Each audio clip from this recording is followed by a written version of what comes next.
Балалар безнең киләчәгебез дибез. Әмма ул киләчәкне лаеклы рәвештә тәрбияләү дә кирәк бит әле. Тәрбиянең аерылгысыз бер өлеше ул басма сүз. Әгәр дә инде бала милли мәдәниятебездән, әдәбиятыбыздан хәбәрдар булып үссен дисәң, нәниләр өчен матбугатның булуы да шарт.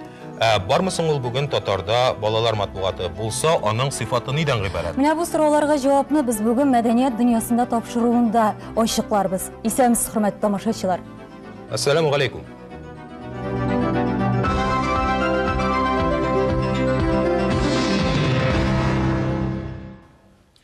Бүгенге тапшыруыбызның кунаклары балалар матбугатын гамәлгә ашыручы мөхәррирләр, әдипләр һәм галимнәр.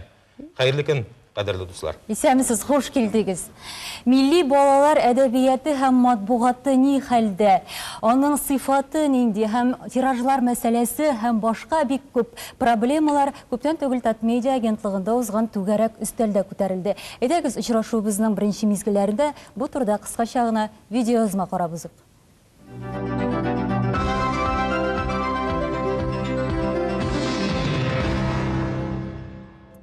Баланың аң фикер үсеше турыдан-туры рухи тәрбиягә бәйле. Газета, журналлар, китаплар ярдәмендә алар дөньяны танып белә, нәрсәгәдер өйрәнә, төшенә. Нарасыйны китап галәменә дә әлеге басмалар алып керә. Туган телгә мәхәббәтне дә алар тәрбияли.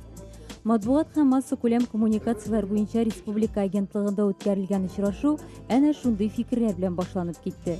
Замана үзгәрә барган саен, баланың таләпләре дә үзгәрә. Бүгенге нарасыйларны гади уенчыклар, таныш образлар белән генә җәлеп итү мөмкин түгел. Шуңа да балалар китаплары, газета, журналларын булдырганда заман таләпләрен күздә тоту зарур. Моның өчен нәшриятләргә инновацион системалар, проектлар кирәк булуы сызыкланды. Түгәрәк өстәлдә шулай ук тираж мәсьәләсе дә кузгатылды. Тиражларның санын арттыру турыдан-туры басмаларның сыйфатына бәйле. Сыйфат артса, кулланучы саны артуы шиксез дип белдерә оештыручылар. Шулай ук балалар басмаларына Татмедиа аша грантлар оту мөмкинлеген тудыру. Татарстанның 2015 елга кадәр мәгарифне үстерү буенча программасында аларга урын бирү һәм башка мәсьәләләр каралды. Минем карашка татар әдәбиятының да, татар балалар нәшриятының да киләчәге бар. Уңай динамика бар. Әйтик, берничә ел эчендә генә татарча газетларның саны 112-гә, журналларның саны 28-гә җитте. 7-8 ел элек ул сан 20% кимрәк иде. Әмма икенче проблема бар. Ул газета, журналларны укырга кешеләр кирәк. Менә ул нәкъ гаиләдән башлана инде. Йышып, җыелып сөйләшү бик урынлы дип уйлыйм. Һәм инде киләчәктә менә бөтенесен берләштергән программа кирәк. Әгәр дә программа була икән, аның финанс яклауы да була. Финанс яклауы була икән, инде программа үзеннән-үзе эшләнә дигән сүз.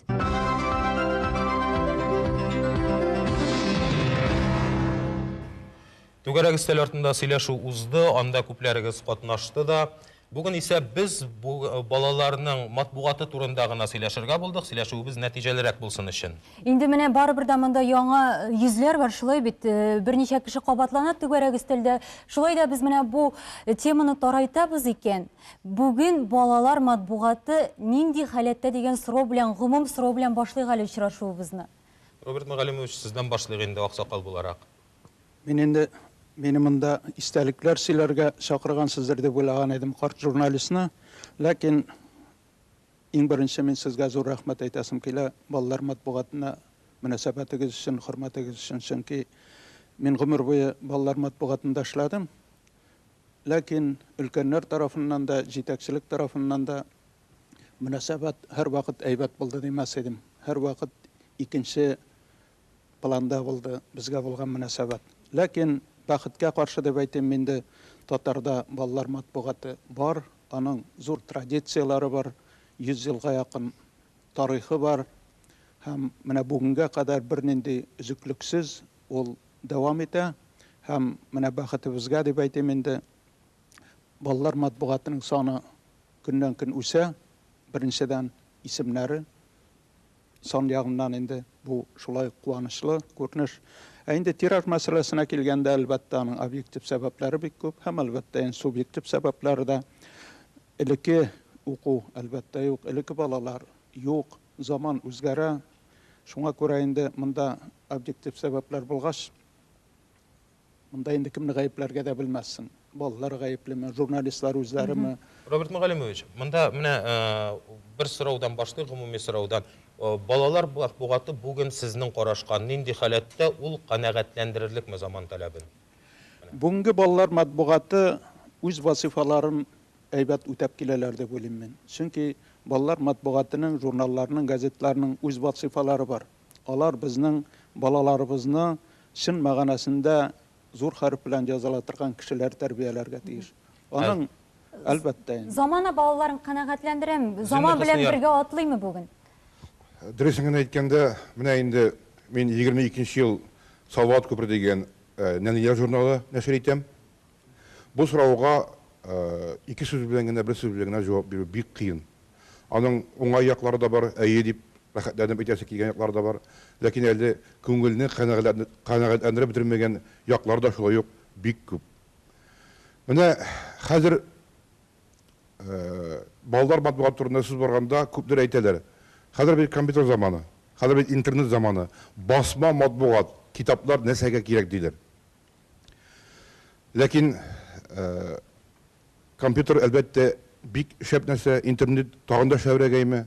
Мин мәсәлән үзем инде 4-5 еллык каләм белән язмыйм, компьютерда эшлим, шулай ук интернеттан бик еш файдаланам. Ләкин һәр нәрсәнең үз орны бар. Менә бүген әгәр безнең балалар матбугатын алып карасаң, моны Сез аннан канәгатьме, Зиннур әфәнде? Канәгатьме сез менә аннан? Канәгатьме? Моны балаларның үзләреннән сорарга кирәк. Ләкин ничек сорап була? Менә без күптән түгел балалар бакчасына бардык. 40 минут буе аларны уйнаттык. Журналдан Салават күпереннән шигырьләр сөйләттек, төрле уеннар уйнаттык. Шуннан соң балалар 40 минуттан соң бу 6 яшьлек өлкән группа иде, өлкән төркем идеме? Бу кичә тәмамлангач, бу эшләр тәмам булгач, шунда читтә утырабыз инде авторлыклар куеп, бер заман төзелделәр дә, мәйтәм, ничә икән булар? Миңа таба килә башладылар. Һәммәсеме, әле күрәсең теге рәхмәт дип әйтергә әйтелмиләр, кочаклап киттеләр. Бу ничә яшьтәге балалар? 6 яшьлекләр, өлкән группа, өлкән төркем. Минем күздән яшьләр китте. Мин әйтәм, бу кадәр гәүдәм белән юкка гына балалар өчен 20 ел буе, 10 еллар буе эшләп йөрим икән. Димәк, нәрсә дигән сүз бу? Бу инде бик матур, димәк, балалар матбугаты бар, ул балаларга ошый. Инде без менә бу мизгилдә кулланучыдан да сорыйк әле. Әйе, менә безнең монда укытучы бар, турыдан-туры балалар белән эшләүче буларак. Алия ханым, туташ, ничек уйлыйсыз? Мин фикер белән тулысынча килешәм, чөнки менә башлангыч классларда Салават күперен без яздырып алабыз журналны.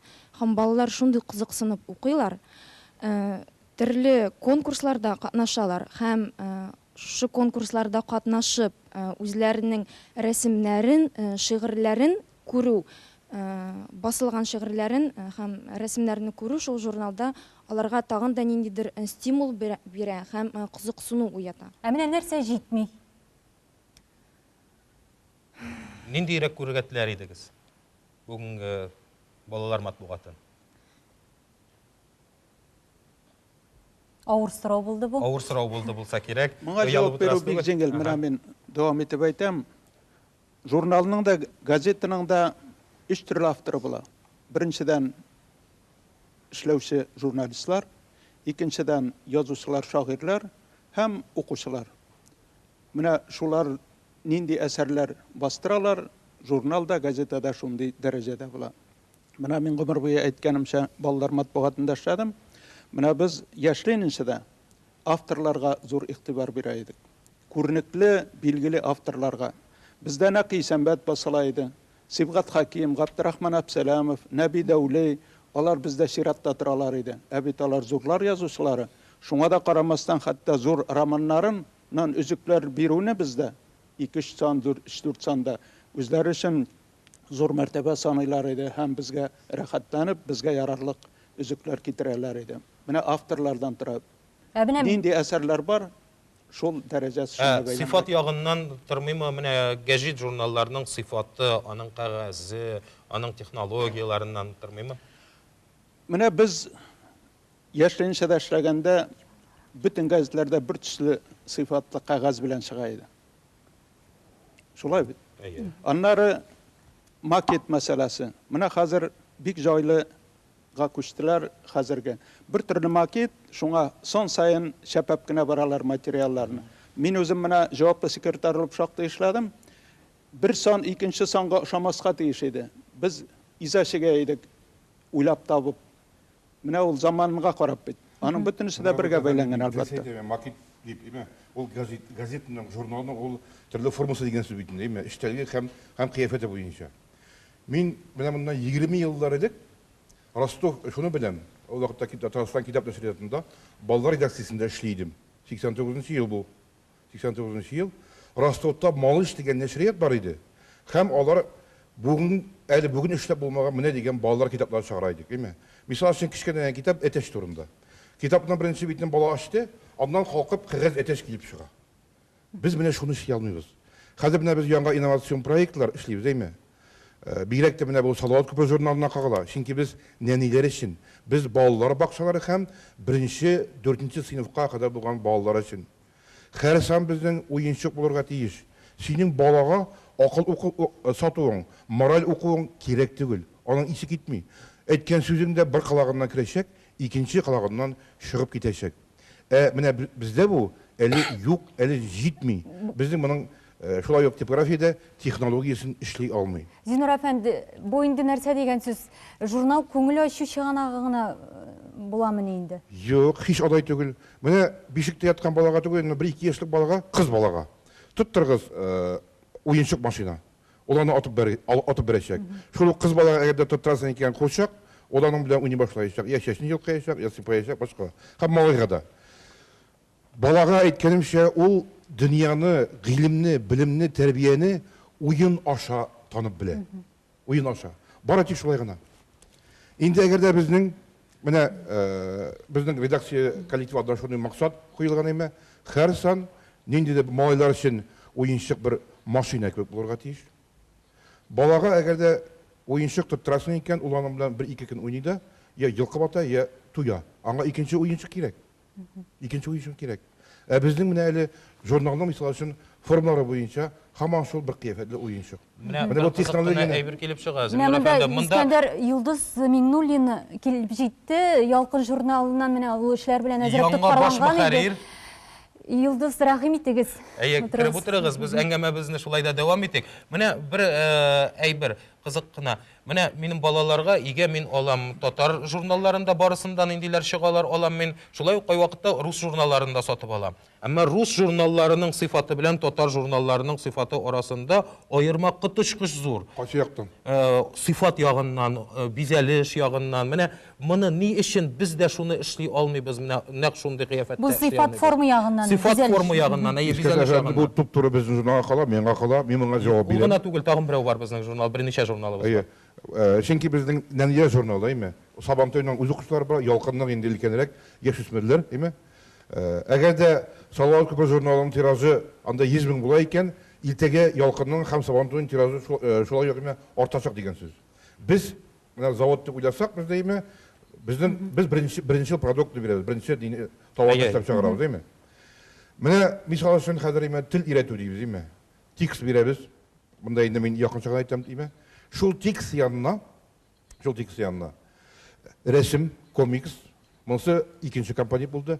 Өченчесе штрихлар белән тагын бер рәсем, баланы буярга тиеш, әйме? Аннан соң шул текстка караган, шул материалга караган уен булырга тиеш. Һәм шул материалга караган геройларның әйме анда компьютерның дискысына, компакт дискка язылган әйбер булырга тиеш. Менә әгәр дә без шуңа ирешсәк, бу акча белән бәйләнгән.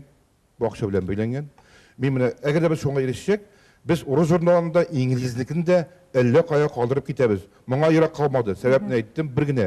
Ләкин Татарстан хөкүмәте һәм безнең Татмедиа моны эшли ала. Менә Татмедиа дигез, әйдәгез әле Татмедиадан бер вәкил бар, Эльвира Әхмәтова. Эльвира ханым, менә сезнеңчә Менә мин Искәндәр бүлдерәм, гафу итегез. Искәндәр, мин сезнең фикергез белән бик үк килешеп бетмәс идем. Чөнки милли балалар матбугатын башка бер төрле матбугат белән чагыштырырга ярамый. Чөнки милли матбугат балаларга җиткергән уй фикерләрне, тәрбияне башка матбугат бирә алмый безгә. Ни өчен мин килешмим? 3 сәбәбен китерә алам. Беренчедән, менә журнал юк кызганычка күрә, каршыда алыйк мәсәлән Салават күпере журналын гына. Беренче сәбәп, әйтик инде тышкы бизәлеше ди. Дөрес, бу яктан килешергә мөмкин. Рус менә бу бүгенге көндә шундый тенденция китте бит инде киоскларыбызда, сату челтәрләрендә Винкс һәм башка шундый төрле журналлар исемнәрендә белеп бетерә торган түгел барлыкка килде. Алар менә шул уенчыклар белән сатыла балаларны зауктырыр, кызыктырыр өчен. Әмма дә ләкин, әгәр дә Салават күперен бүгенге менә 3нче номерын гына ачып карасак, ул Тукайга багышланган, Габдулла Тукайның иҗатына.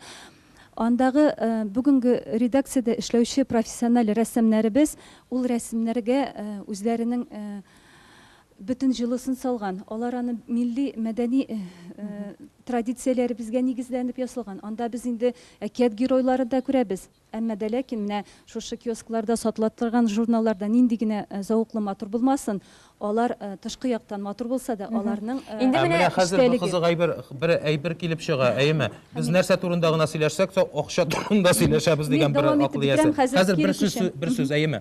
Менә сезнең мин акланырга тиеш бит инде, сез хаксыз дидегез. Димәк булай. Менә шушы без алдык, менә ул коммерция журналларын русның, алар матур эшләнгән. Ни өчен без милли тәрбия бирә торган журналыбызны, ул безнең нигезе 5, 6, 4 яшьлек балалар өчен, әйеме? Әгәр дә ул үсә икән, безнең үсәчәк ялкыныбыз да, безнең үсәчәк анда башка гәҗитләребез дә шул ук. Менә аны ни өчен шул дәрәҗәдә эшли алмыйбыз? Мин хәзер бу турыда әйтәчәкмен, фикеремне дәвам итеп бетерим һәм икенче сәбәпкә күчәм. Икенче сәбәп эштәлеге. Эштәлеге ул киоскларда сатыла торган рус телендәге яки чит телдәге журналларның, уенчыклы журналларның юк дияргә мөмкин. Чөнки тагын шул ук милли балалар матбугаты темасына кайтабыз. Безнең Салават күпере балаларга бүгенге көндә инглиз телендә, татар телендә өйрәтә. Ул укытучылар өчен методик әсбәп тә була ала. Ул шулай ук балаларны зауктырып, табышмаклар, ребуслар да бирә үзендә. Анда шулай ук безнең әкият геройлары да бар. Буларның берсе дә шушы киоскларда сатыла торган журналлар да юк. Һәм өченче сәбәп уларның журналның үзенә куйган максаты. Безнең милли балалар матбугаты үзенә менә шушы максат итеп балаларны милли мөхиттә тәрбияләүне куя. Инде менә сез эштәлеккә кагылдыгыз. Коммерция әйтеп битерим инде, коммерция журналларының, аларның төп чыганагы табыш, шуңа күрә алар Ләкин бит Искәндәр монда коммерция журналлары турында гына әйтмәде. Монда бит әле дәүләтнеке дә бар безнең рус журналлары. Электән без укып үскән. Шулар аларның зур тарихы бар. Алар бүгенге көндә дә матур эшләп картинки, музыка журналлары, Пионерская правда газеталары бар иде. Алар сайтлары бар. Хәзер шундый бик менә бай һәм ничектер баланы анда да җәлеп итә. Бүген интернет белән аерылгысыз дибез икән безнең тормышыбыз. Менә мин хәзер инде Искәндәр әйткән икенче сорауга күчеп фикеремне дәвам итәсем килә. Ни өчен бүгенге көндә безнең тиражларыбыз аз? Мәсәлән, Салават күпере журналының 11 меңнән артык. Шулай бит безнең Сабантуй газетасының 4-7 мең тирәсе, Ялкын журналының 4-5 Сылтадылар да тиражга кирип киттеләр. Миңа сылтамагыз, тираж турында гомумән сүз булмады. Сез куелган юк. Биргән сораудан җавап Эльвира ханым, Искәндәр әфәндиме, 3 елга бер мәртәбә Мәскәүдән Мурзилка журналының баш редакторы һәм рәссамнары Салават күпере редакциясенә тәҗрибә уртаклашырга килә. Бик яхшы. Үз тәҗрибәләрен бирергә түгел. Алырга. Журналны алып китәләр, тәрҗемә иттерәләр. Хәзер безнең тәрҗемә итәсе юк, безнең тәрҗемә материаллар бар. Инглиз телендә, рус телендә әйме. Менә бу факт үзегенә дә нәрсә икәнен сөйли. Бу сезнең сорауга җавап. Юк, журналны мин начар димим. Аны тагын да яхшыртып булмыймы шул дәрәҗәгә дип, аны кызыксындыру. Әгәр дә балаларны сөйләм, күрсәтә проектларны яхшырту, инде без көн сайын. Хәзер безнең апрель айында бөек мәшһүр әдибебез Габдулла Тукайның 125 еллыгы уздырыла. Шулай бит. Салават күпере журналы менә сез Салават күпере дисез. Әйдәгез гомумән милли матбугатта сөйләшергә да бар. Микрофонны Йолдыз туташка бирсәгез иде. Йолдыз, менә монда без форма технологиялар ярый иштәлеккә кайтыйк әле. Менә Эльвира ханым иштәлек турында да әйтеп китте. Чыннан да ярый. Менә безнең кыйып куйган балалар шагыйрьләре бар. Ул Шәүкәт Галиев, Роберт Миңнуллин әйтәбез инде. Ләкин алар да олыгайып килә. Менә бүгенге көндә балаларның психологиясын, шулай ук үсмерләрне аңлаган, алар белән ничектер бер сугышта булган язучылар бармы? Бигрәк тә ялкынга кагыла бу. Чөнки ярый балаларга язалар әле, менә үсмерләр өчен. Менә бу бик зур проблема, чөнки үсмер дөньясын аңлау өчен аның тормышы белән яшәп карарга кирәк. Бит бүгенге көндә безнең язучылар матди хәлләре дә аларның бүгенге яшь үсмерләр тормышы белән алар яшәп карарлык дәрәҗәдә түгел әйтик. Безнең язучыбыз анда яза икән интернет белән кулланучы турында, ул хәтта ул интернетны белмим, интернет турында ишетеп белә, каяндыр күргән, ишеткән һәм аның материалында ук инде хата китә. Менә мин шунда кердем, шулай сөйләштем дип, алай эшләнми тормышта чынлыкта. Аннан соң ул клуб турында яза икән, клубта наркотиклар тараталар, әшәке шундый. Аның гомерендә клубта булып караганы юк. Безнең язучыларның мөмкинлеге юк, менә шул мөхитне тотып карау мөмкинлеге юк. Һәм шуның белән яшь үсмерләр белән менә шул өлкән булган язучылар арасында ниндидер бер упкын барлыкка килә. Анарысын менә Салават күпере турында сөйләделәр. Минем дә әйтеп китәсем килә шул темага. Мурзилканы, веселый картинканы барыбер бүгенге көндә күпчелек алдырмый. Алдыралар әнә шул Винксларны. Ни өчен алдыралар? Чөнки беренче чиратта бу проектның мультфильмы бар. Бу проектның уенчыклары бар. Бу проект бүтән баланы чорнап алган дөньяның бүтән өлкәләре аша үтеп керә балага. Һәм ул шуңа кызыга, һәм бу журнал ул бары тик өстәмә бер кушымта гына шушы зур проектка. Һәм шуңа күрә ул журнал алына. Балага кызыгы. Менә ләкин бу проектның эштәлеге шикле эштәлеге инде бала өчен, бала тәрбиясе өчен. Менә әгәр дә без үзебезнең эштәлекле журналларыбызга да менә шундый проектлар тудырырга кирәк иде. Аның булсын фильмы, булсын мультфильмы, булсын тапшыруы, булсын уенчыклары, шул геройлар баланың тормышын чорнап алсын, ул аңа кызык булсын, алар аны тәрбияләсен. Менә шул очракта миңа калса тиражда артыр иде, кызыксыну да артыр иде. Менә бу бик дөрес фикер, Йылдыз. Менә инде беренче менә әйтеп китте бит Йылдыз авторлар белән. Бүген редакциялар яшь авторларны җәлеп итәме үзенә? Ничектер алар белән эшлиме? Айдар. Яшьләр белән эшлисезме сез? Безнең редакциядә бүгенге көндә менә бер генә конкурста, менә соңгы узган атнада гына Арчада узды зур мероприятие. Анда конкурста катнашучылар исәбе бу бер конкурста 500 кеше иде, 500 бала. Булар инде хат җибәргән кешеләр, безгә интернет аша килгән. Бу газет, бу безнең аларны һәр вакытта мониторинг үткәреп торабыз турында күрсәтә торгандыр. Аннан соң әлбәттә менә мин килешәм, проектлар бүгенге көндә ул проект хәлендә булга тиештер, Йылдыз әйткәнчә, бер генә формада түгел, журналларның миңа калса газетләрнең дә сыйфаты әйбәт дип саныйм. Һәм әмма монда бер проблема бар, менеджмент мәсьәләсе, аларны тарату һәм зур проектлар итеп иштира алу. Менә шул телевизион проектлары белән дә бергә, аннан соң аның өчен әлбәттә менә киоскларда бүген күрсәгез, анда бит төрле рус телендә бик күп төрле Салават күпере икән, аның сыйфаты әйбәт, әмма ул бит берәү генә. Ул күбрәк түгел тагын. Әгәр дә татар телендә күбрәк матбугат чыгала икән, һәм ул нидер проектлар белән бергә бара икән, шулай ук аның нәтиҗәсе булыр әлбәттә. Монда безгә әлбәттә җайлырак инде, безгә бераз безнең интернет вариантта бар, анда бер айга 2000 бала керә. Без менә шундый төрле формалар белән әлбәттә ул эшне башкарабыз. Һәм Әгәр дә безнең милли балалар матбугатын күтәрергә, аның дәрәҗәсен башка матбугатлар арасында күтәрергә телибез икән, монда инде редакцияләр үзләре генә нәрсәдер эшләп башкара алмый. Монда инде ата-аналарның да ярдәме кирәк. Мәгариф хезмәткәрләрендә ярдәме кирәк.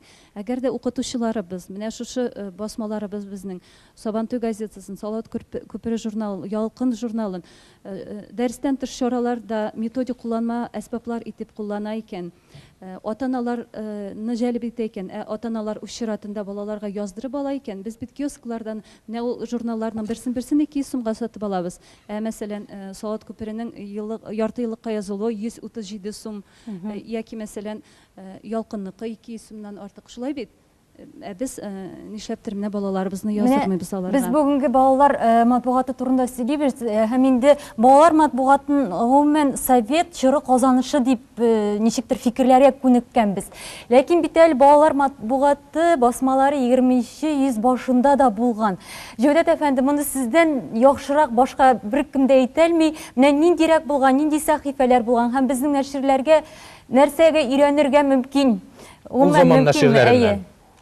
Менә сөйләшү башында Роберт әфәнде дип китте, безнең татар балалар матбугатының 100 еллык тарихы бар дип, һәм гомумән татар матбугаты үзе 100 еллык көрәш нәтиҗәсендә беренче буржуаз демократик революция дәверендә барлыкка килә. Менә минем алда ята революциягә кадәр, ягъни 1917 елның октябренә кадәр чыккан 3 журнал. Аның беренчесе тәрбияи әтфәл, ягъни балалар тәрбиясе дип атала. Ул 1907 елда Мәскәүдә чыккан. Баш мөхәррире Захид Шамил, бу Төньяк Кавказ халыкларының атаклы шәхесе, Имам Шамилнең оныгы, әмма ләкин журналның җаны, йөрәге дип әйтгәндә булган Фатих Әмирхан. Һәм ул монда шуны әйтеп үтәргә кирәк, әлбәттә ул чакта Татмедиядә булмаган, Татарстан хөкүмәте дә булмаган, хөкүмәт әлбәттә бер тиен дә акча бирмәгән татар балалар матбугатын чыгарырга. Һәм менә бу журнал чыга Мәскәүнең атаклы эшкуары Хусейн Байбеков дигән кеше акчасына, һәм аның йортында хәтта типография шунда урнашкан була.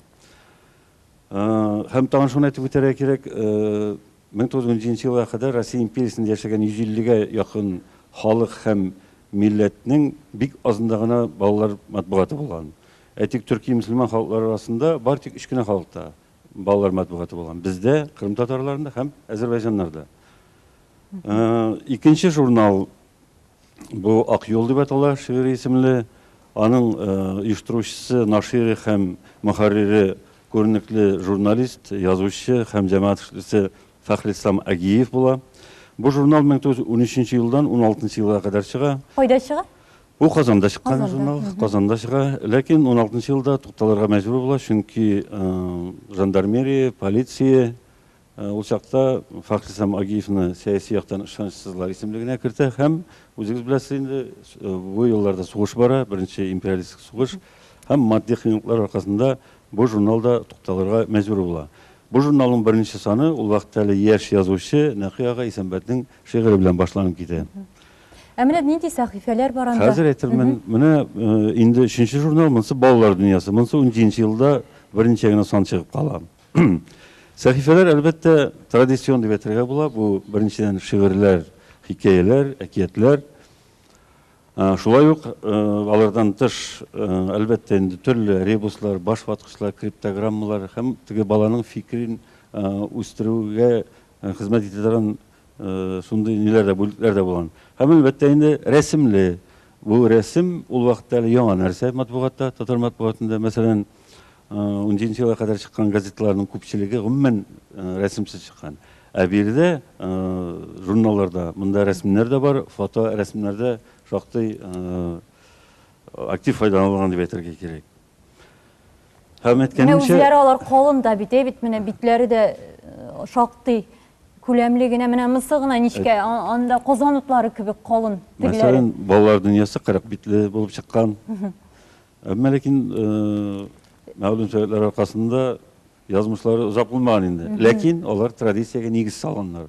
Бу иң мөһиме шунда. Бүгенге көн өчен алардан нәрсәдер алырга буламы менә аларның? Әллә шул ук традицияларны дәвам итәргә генәме, итәләрме бу? Традиция менә монда акча мәсьәләсенә сүз чыкты. Әлбәттә ул чакта әйткәнемчә бу журналларны бастыруда милли җанлы эшкуарлар һәм милли җанлы зыялыларның иҗат җимеше бу. Ягъни хөкүмәттән бер тиен дә акча сорамаганнар. Тиражлары күпме булган? Тиражлары ул вакыт өчен 3-5 мең. Бу зур тираж ни өчен? Чөнки ул вакытта әле һәрбер санны җыелып уку, кычкырып уку дигән гадәт булган. Әйтик, мәсәлән, шундый ниләр, фактлар бар. Ак юл журналын аның редакторы Фәхрислам Агиев татар, мөселман балалар йортларына бушлай да җибәрә торган була. Менә инде монда тираж Кем акчасына чыккан бу журналлар? Әйттем, эшкуарлар акчасына. Мәсәлән, берсен атадым. Туганым, менә син тарихчымы, бик зур тарихчы. Ул эшкуарларны, татарларның байларын Ул байларга маллары аталарыннан калган иде, әйме? Алар хәтләп мәчетләр салуга, матбугатны үстерүгә, театрны үстерүгә тоталар иде. Аларны без сире битердек. 30-нчы елларда булган кешеләрне, каймакны, милләтнең каймагын кулак дип сирдек. Безнең хәзер менә бик сирәк кенә әлтәгән тирнәкләрем килә милләт. Зиннур әфәнде, әйәрдә микрофон бармы бүген? Менә бүген сезгә. Элекеге байлары юк хәзер. Элекеге байларның балалары әйткәнчә байлыклары аталарыннан, бабаларыннан калган иде. Бүген күбесе тегеләй булай дип биме, ваучер дип, фәлән дигән дип биме, урлап алган. Менә инде тиражлар мәсьәләсенә дә кагылырга вакыттыр. Чөнки менә мәсәлән мин әле хәтерлим, мин үскәндә генә әти-әнибез безгә мәсәлән Татарстаннан яшь Ленинче, Ялкын, Башкортстаннан Акбузат, Яншишмә, Шункар, аннан соң инде урыслардан шул ук веселые картинки, Мурзилка, Маруся һәм башкаларны алдырак. Һәм ул безнең гаиләдә генә түгел, һәрбер гаиләдә шундый хәл иде. Менә бүген ата-ана күпме журнал, гәзит алдыра икән. Факил әфәнде, менә ничек уйлыйсыз? Шуннан да балалар матбугаты ул бит шишмә башы. Әгәр дә без балаларыбызны татарча матур итеп укырга, язарга, иҗади эшләргә тарта алмыйбыз икән, безнең киләчәктә гомумән татар матбугатын укырга кеше калмаячак. Һәм менә бүгенге сөйләшү менә шул ясылыкта бара да инде. Менә безнең Шаллы шәһәрендә ул татмиди составында билгеле Көмеш кыңгырау дигән гәзит оешты. 20 ел инде ул. Һәм моны ихтыяҗ тудырды. Чөнки менә милли кузгалыш башлангач, мәктәпләрдә шул хәтле укытучылар, әти-әниләр, балалар иҗат түгәрәкләре оештыра башладылар. Язучыларны чакыра башладылар. Онда дистәләгән бала, аларны күрсәтергә кирәк. Казанга барып җитү ерак, һәм Казанда бердән-бер вакытта яшьленче гәзите. Менә шулай итеп Көмеш кыңгырау гәзите туды. Шулай итеп Салават күпере туды. Башка безнең әле исеме алынмаган, искә алынмаган бәлки матбугат диләр бардыр. Факил әфәнде, мин аңлыйм әлбәттә, каләмдәш буларак, язучы буларак, әймә ерактан күп әйтәсе килә, әмма шулай да куелган сорауга җавап бирсә. Менә шуннан әйтәм инде. Ул чорда билгеле тиражлар бик нык артты безнең. Һәм тиражлар арткан менә шул чорда безнең балаларыбыз да 2 тапкыр кимеде. Безнең Шаллы шәһәрендә 90 меңнән артык бала укыйдыр, хәзер 50 меңнән артык. Билгеле тиражлар менә шулай төште безнең. Әмма ләкин бу һич кенә дә безнең балалар матбугаты юк, аның киләчәге юк дигән сүз түгел. Меңләгән балаларыбыз бар. Бер гаиләгә ничә журнал, гәзит яздыралар дип уйлыйсыз менә? Татар матбугаты. Минемчә бер гаиләдә актив укучылар турында сүз бара. Сабантуйны да алалар, Ялкын журналын да алалар, Көмеш кыңгырауны да алалар, кечкенә балалар булса Салават күперен дә алалар. Чөнки менә әгәр дә карасагыз язышкан балаларны, иҗатка тартылган балаларны, алар менә шул гәзитләрнең барысына да язалар. Менә татар матбугатының менә бер кызык кына әйбер әйме, син менә Совет чорын искә алдың бит, әле әйме. Менә Совет чорында бик күп журналлар, гәзитләр киләләр иде. Хәзер дә ала икән инде аны алганы, әмма бер әйберне хәтерлим, ул вакытта да бик ирекле рәвештә яздыру бармы иде. Мин хәтерлим әле, безне укытучылар яздырып йөриләр иде. Шул ук Яшь Ленинчыга да, Ялкын журналына да безне язылдыңмы әле син, әйдә языл, анда фәлән гәзиткә языл, монысына языл дип ул вакытта икәү иде инде алар, әйме. Шуңа күрә йөзләгән мең тиражлар бар иде. Кишләп яздыру дигән әйбер барыбер бар иде. Менә бүгенге көндә моны оештырырга буламы? Мин бу сорауны укытучыга бирер идем. Алия, ничек уйлыйсың, менә кишләп яздыру кирәкме? Чөнки милләт өчен бик мөһим әйбер бит бу. Мин үзем рус балаларына татар теле укытам. Һәм шуңа да карамастан гәзит журналларга балаларым минем кишләп язылмый. Алар үзләре теләп ала шул гәзит журналларны. Менә кайсы гәзит журналларны? Башлангыч классларда Сабантуйны яздырып алабыз һәм өлкән классларда, урта классларда Сабантуй гәзите. Сабантуй да Сабантуй. Салават күбере башлангыч классларда, гафу үтенәм, һәм Сабантуй. Ялкын журналы мәсәлән, менә бүгенге контент журналлары өчен. Ул башлангыч сыйныфларны укытадыр. Өлкәнрәк сыйныфларны. Башлангыч классларда да, урта классларда да. Менә бу көчләп яздыру түгел ул. Чөнки әгәр дә без гомумән бөтен матбугатны да үз агымына куябыз икән, әгәр дә без нинди эшне бу кеше эшләр әле дип теләсә инде эшне ышанып йөрибез икән, ул да эшләмәсә, мин дә эшләмәс, алар да эшләмәс, ул бетте дигән сүз, любой эш, бөтен эштә, матбугатта шулай. Biz mekteplерге de barabız, etiyenlerge de müracaat etebіз, ballar yanına da barabız, мәгариф идаралары белән дә эшлибез. Ягъни ул системалы эш әгәр дә булдыра алмасак biz, почта бүлекләре белән дә үз агымына куелса, балага барып җитү өчен, баланың күңеленә, ишегенә шакыр өчен, бүген 21 гасыр, 21 гасырда 10 ел үтте инде. Үзегез беләсез. Аны компьютерлар, мазалардан аерып алырга кирәк. Бик күбесен әле. Шойда менә татар матбугатының төп укучысы бүген авылда яши. Менә Казанда без ярты миллион татар яши дибез икән. Менә ни өчен алар татар матбугатына язылмый? Сәбәпләре нәрсәдә? Мин мәсәлән бу сүз белән килешмәс идем. Менә төп укучылар авылда гына яши дип татар матбугатының. Шоллы шәһәрендә, Шоллы тирәсендәге шәһәрләрдә Алабуга, Түбән Кама, Менделеевский. Факил әфәнде, мин уйлап карап торам да сезнең тиражыгыз ничә? Анда 50 мең, 60 мең. Билгеле әйткәнемчә, безнең 5 меңгә якын тиражыбыз бар. Ләкин һәрбер газетаны менә ул кычкырып уку ниләре дә бар. Сыйныфларда. Һәрбер газетаны ким дигәндә китапханәләрдә 10-15 бала укый. Менә тираж дигәндән гафу итегез диме. Мәктәпләргә махсус яздыралар. Бер класска 2, мин үземнең журнал буенча беләм инде, 2 яки 1 журналны яздыралар. Шәһәр мәктәпләрендә бу. Шәһәр мәктәпләрендә бер сыйныфта 25-30 балага кадәр әйме. Менә шуны әгәр дә без исәпләсәк, аның тирәзе әлбәттә 11 меңгә түгел. Инде без социологик иреннәрне үткәрдек, бик күптән һәм аны бер 3-4 елга үткәреп торабыз әйме. Аның буенча беренче 100 мең безнең аудитория контакт. Балалар белән, тәрбиячеләр белән, укытучылар белән. Икенчесе, кишләп яздыру дигәннән. Бу сүз миңа ошамый. Тәкъдим итү. Бу сүз миңа ошамый. Әйме. Алайса тәкъдим итеп дип әйт. Менә без балалар бакчаларына һәм мәктәпләргә йөрибез. Балалар белән дәресләр үткәрәбез. Журнал нигезендә, журналда басылган материаллар нигезендә һәм тәрбиячеләре белән аларга нәрсә кирәк. Бүген бит дәреслекләр шул башлангычлар өчендә, бакчалар өчендә алар камил түгел. Күбесе аның урысчадан тәрҗемә ителгән. Мәсәлән, хәдә хәтерлим 5нче сыйныфлар өчен бер дәреслектә бүген безнең халыкның бик зур бәйрәме, biz әбием белән бергә күкәй йомырка буядык. Менә шуны тәрҗемәләр. Әйме? Бәйрәм. Шуңа күрә укучылар һәм тәрбиячеләр рәхәтләнеп безнең, мисал өчен безнең журналны үзләренең дәресләрендә һәм тәрбия сәгатьләрендә файдаланалар. Әгәр дә без шуны эшләп бара алсак, кишләп тору кирәк түгел. Укытучы аңлый икән, ул аны әтиянигә дә аңлата. Һәм балаларның үзләрендә кызыксындыра. Һәм шунысы, менә тагын шул кишләп язылыр дигән әйме. Элек бит без уйлыйдык, баланы гыйлем бирү һәм тәрбия бирү 10нчы, 11нче еге бирү алдыннан гына тынай дигәнме? Яулыйбыз анда балага укырга кирә алдыннан, еге бирү алдыннан репетиторлар яулый башлыйбыз.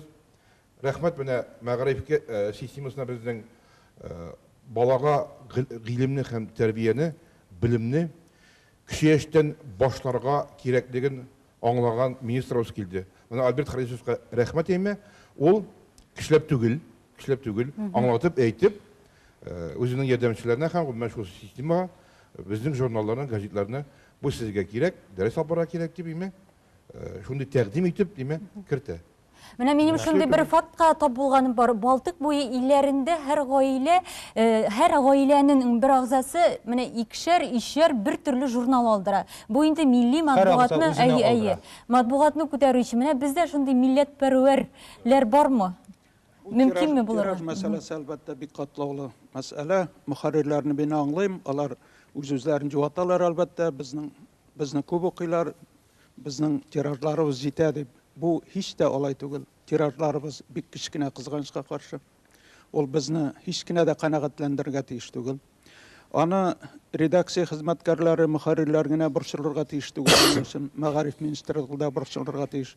Иң элек тат медиа борчылырга тиеш, чөнки ул акча белән, финанс белән бәйләнгән. Алар тырышырга тиеш тиражлар булсын өчен. Ләкин әлбәттә объектив мәсьәләләр, мәсәлән, мин эшләгән чорда яшьлинче 114 мең тираж белән чыга иде. Ләкин аны бөтен союзда алалар иде. Башкортстанда яртысы диярлек Башкортстан укучылары укый иде, татар балалары. Хәзер Башкортстанда бөтенләй диярлек безнең матбугатны укымыйлар. Башка өлкәләрдә бөтенләй дә укымыйлар. 1, 2, 3, 10 дана алдыралар. Бу тираж түгел. Бу нәрсәгә бәйле? Бу әлбәттә объектив мәсьәлә. Сыр таркалу, почта эшләмәү, Һәм инде хаклар арту. татар мәктәпләренең ябылуы, балалар кимү, бөтенесе бергә бәйләнгән. Аннары соң менә БДИны урысча бирүнең йогынтысы бармы? Ни өчен әле ата-ана урысча БДИ бирәсе баласына, анда журнал акча түгеп, татарча журнал алып ятсың? Әлбәттә, ул иң элек репетиторга акчасын тотачак һәм дөрес эшләячәк, чөнки аңа әйбәт егене бирергә кирәк. Шунсыз мөмкин түгел. Ләкин ул бит бөтен гомум ситуациягә, вазгыятка кагыла. Менә мин Балташ районында мәктәпләрдә булдым.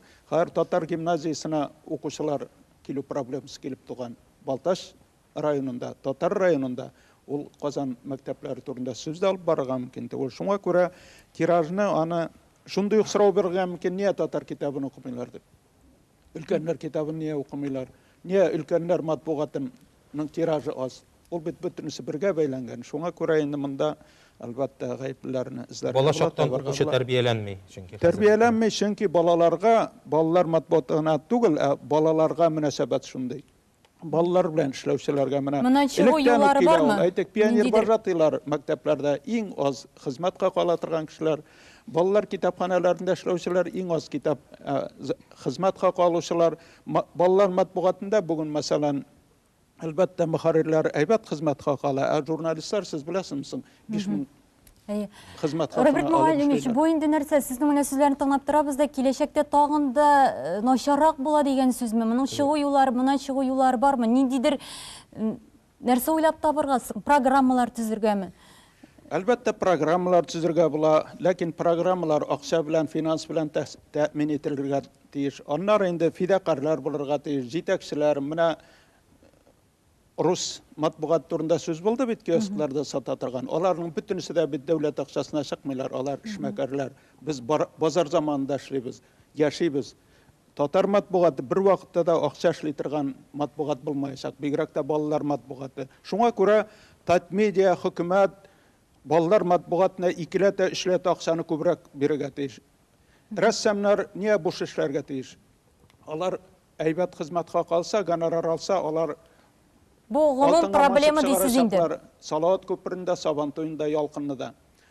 Авторлар да киләчәк, мин дә язачакмын, Ялкынга да язачакмын, Салават күперенә дә, Сабантуйга да балалар шигырьләре. Ләкин язмыйлар, шуңа күрә үзешчәнлек. Бушка кемнең эшлисе килсен. Ни өчен бүгенге көндә шул кадәр күп татар яшәгән, мәдәни үзәк булган Казанда, әйтик, шушы инде журналга бәйләнәмен, Салават күпере журналын 300 кеше яздыра. Ни өчен дип уйлыйсыз? Дөрес, монда безнең дә гаеп бардыр. Бәлкем ата-аналар белән эшләп җиткермәйбездер. Бәлкем без ниндидер җәмгыяви урыннарда пропаганда уздырмыйбыздыр. Әмма дә ләкин моның икенче ягы да бар. Мәгариф министрлыгы белән, мәдәният министрлыгы белән бергәләп нинди дә булса проектларны тормышка ашырсак, менә без шушы ярты ел эчендә Мәгариф министрлыгына, республиканың киләчәк программасына шушы журналларыбызны, газеталарыбызны кертеп, методик кулланма буларак куллану турында фикерләребезне, тәкъдимнәребезне җиткердек. Әлегә кадәр конкрет безгә карата булмады нинди дә булса тәкъдимнәр, әмма дә ләкин без бу эш өстендә эшлибез. Бәләкәч программасы бар. Ул бәләкәч программасы кысаларында шушы ук Салават күперенең Гөлбакча кушымтасын кулланырга мөмкин булыр иде.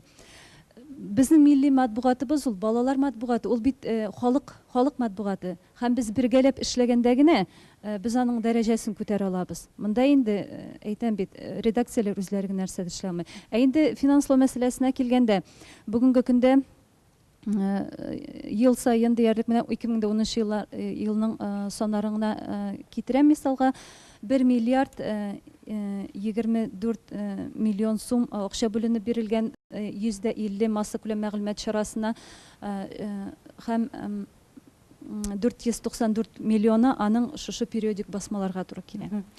Агымдагы елда да бу сумма шушы дәрәҗәдә саклана. Хакимият без тарафыннан безгә карата аңлау бар, чөнки һәркем белә, милли басма, ул балалар басмасы булсынмы, башка журнал, газеталар булсынмы, алар коммерция проекты түгел. алар реклама эшләп үзләре бүгенге көндә яши алмыйлар. Шуңа күрә дәүләт тарафыннан аларга игътибар да, ярдәм дә кирәк. Һәм бүгенге көндә ул игътибар бар. Юк, менә сез әйттегез, менә шуның хәтле зур акча дидегез, әйме? Ул зур, менә аның хәтле акча бирде. Ул күп акчамы, аз акчамы менә бу сезнеңчә? Мин белүемчә, узган ел, әйме, анда миллиард ярымлап акча бирелгән, әмма минем белүемчә матбугат әйбәт яшәмәде. Бу елда шуның хәтле бирелгән, әйме? Димәк, бу елда начар яшәячәк дигән сүзме бу? Әллә нәрсәне аңлата бу? Менә сез цифрлар әйтәсез, моны гомуми сүзләр белән сөйлисез. Сез инде Татмедиа кешесе буларак, без инде сезгә хәзер инде Искәндәр, мин шуны әйтер идем, гафу итегез, белдерәм. Безнең милли матбугатыбыз бүгенге көндә начар яшәми. Менә соңгы елларны гына алсак, редакцияләребез үзләренең техникаларын яңартты. Әгәр дә гомумән даже редакциянең ниндидер эшкә тырышына карамыйча, гомумән журналлар буенча да әйтергә мөмкин. Безнең ялкын журналлары үзләренең дизайнын Ләкин менә бүгін бит баш мөхәррирләр әзрәк башкачарак сөйли. Сез әйтәсез бер төрле. Менә Йылдыз, бу түгәрәк өстәлдә сез менә калынайту, битләрне калынайту турында сүз барган иде. Менә монда бит инде шулай акча мәсьәләсенә килеп тоташа.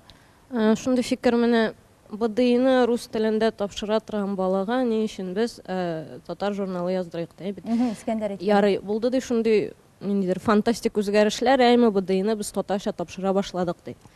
Татмедиа бүтән матбага чараларын алтынга күмде ди. Барыбер берәү дә милли матбагага язылмаячак. Ни өчен? Нәрсә алсын ул аннан? БДИ тапшыру өчен. Ул аннан әдәбияттан, татар теленнән генә БДИ тапшырмый бит. Ул тапшыра математика, физика, химия, биология, бүтән фәннәрдән. Кем кайсы юнәлештә тели. Ә без шундый буын тәрбиялибез, үзебезнең милли буынны. Ул бар тик гуманитар юнәлештә генә фикер йөртергә тиеш дигән фикер килеп чыга инде безнең матбагадан. Бүтән кеше, бүтән бала да үзенә нәрсәдер тапсын өчен, менә миңа рус малае хат яза. Мин ялкынны укыдым, ләкин ул бар тик күңел ачу өчен генә. Мин аннан үземә мәгълүмат таба алмыйм. Балага бүгенге көндә мәгълүмат кирәк, төрле юнәлештәге мәгълүмат кирәк. Бар тик әдәби ниндидер тел, хикәяләр, шигырьләр генә түгел. Аңа кирәк шул төгәл фәннәр буенча да мәгълүмат, һәм бик тирәнтен мәгълүмат кирәк. Йылдыз, син бит инде баш мөхәррир, әйме, яңа гына куелган. Һәм менә кирәк дип утыруга караганда эшләп булачакмы? Менә шуны. Һәм моның өчен нәрсә кирәк? Менә шуның өчен калынайту кирәк. Калынайту өчен нәрсә кирәк? Акча дидек бит инде. Менә Йылдызның фикерен генә куәтләп әйтим әле. Чыннан да менә бәлки монда даими сәхифәләр кирәктер, калынайткач. Менә безнең махсус журналлар чыгарга мөмкинлегебез юк икән. Менә урыста бар бит. Юный натуралист, юный техник һәм башкалар. Бәлки менә бер айны журнал мондый, икенче айны мондый түгел, даими ниндидер сәхифәләр һәрбер баланың кызыксынуын. Менә бер журналга бер басмагына аударып булмый. Чөнки менә Роберт абый да әйтте, мөхәррирләр тираж буенча бик разый икән дип. Разый түгел. Безнең иң авырткан җир бу. Әмма ләкин бетәбез дип тә утырып булмый. Һәм шул вакытта техник якларында бик сыйфатны арттырырга. Мәсәлән, безнең газета балалар газетасы 16 төрле генә төрле бәйгеләр игълан итте. Ул экологиядә ул юл куркынычсыз кагыйдәләрдә, ул бит төрле сфералар.